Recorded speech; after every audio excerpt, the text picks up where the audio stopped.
ఫిబ్రవరి 9. మీకు విరోధి కానివాడు మీ పక్షమున నున్నవాడే. లూకా 9:50.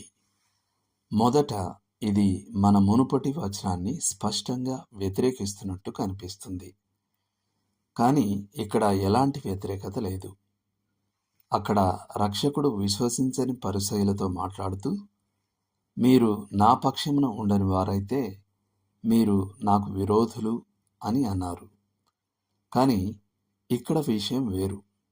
శిష్యులు యేసు పేరిట దయ్యాలను వెళ్ళగొడుతున్న ఒక వ్యక్తిని ఆపారు. వారికి అతను వారితో కలవలేదు అనే కారణం తప్ప వేరే మంచి కారణం లేదు.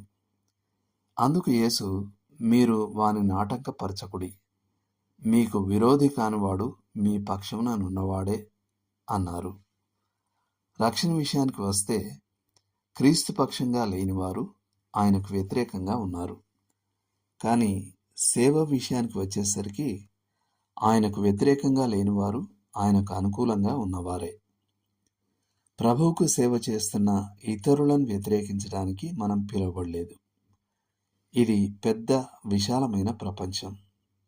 మరియు మనం ఒకరి కాళ్ళ మీద ఒకరు తొక్కకుండా మన పని చేసుకోవడానికి అందరికీ సరిపడా చోటు ఉంది. మనం రక్షకుని మాటలను హృదయపూర్వకంగా అంగీకరించాలి. అతన్ని ఆపవద్దు. ఆ సమయంలో యేసు యోహాను మరియు మిగిలిన శిష్యులతో వారు వెళ్ళి ఆ వ్యక్తితో చేరాలని చెప్పలేదని మనం గమనించాలి. కొందరు ఇతరులకు అంగీకారం కాని పద్ధతులను ఉపయోగిస్తారు. కొందరికి వారు బోధించే సందేశంలో వేర్వేరు ప్రాధాన్యతలు ఉంటాయి. కొందరికి ఇతరుల కంటే ఎక్కువ జ్ఞానం ఉంటుంది. కొందరికి ఇతరులకు మంచిది కానిదిగా అనిపించే విషయాలు చేసే స్వేచ్ఛ ఉంటుంది. ప్రతి విశ్వాసిని మన అచ్చులో పోసినట్లుగా ఒకే విధంగా ఉండాలని మనం ఆశించలేం. కానీ మనం సువార్త ప్రకటన ద్వారా కలిగే ప్రతి విజయంలో సంతోషించవచ్చు.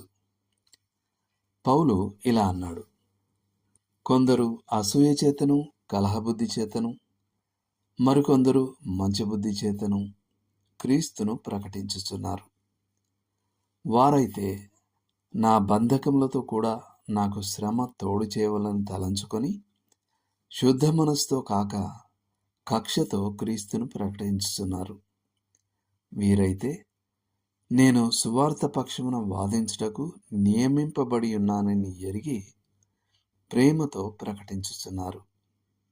అయిననేమి మిషచేత గాని సత్యం చేతనే గాని ఏ విధం చేతనైనను క్రీస్తు ప్రకటింపబడుచున్నాడు. అందుకు నేను సంతోషించుచున్నాను, ఇక ముందుకును సంతోషింతును. ఫిలిప్పీలకు రాసిన పత్రిక 1 అధ్యాయం 15 నుండి 18 వరకు.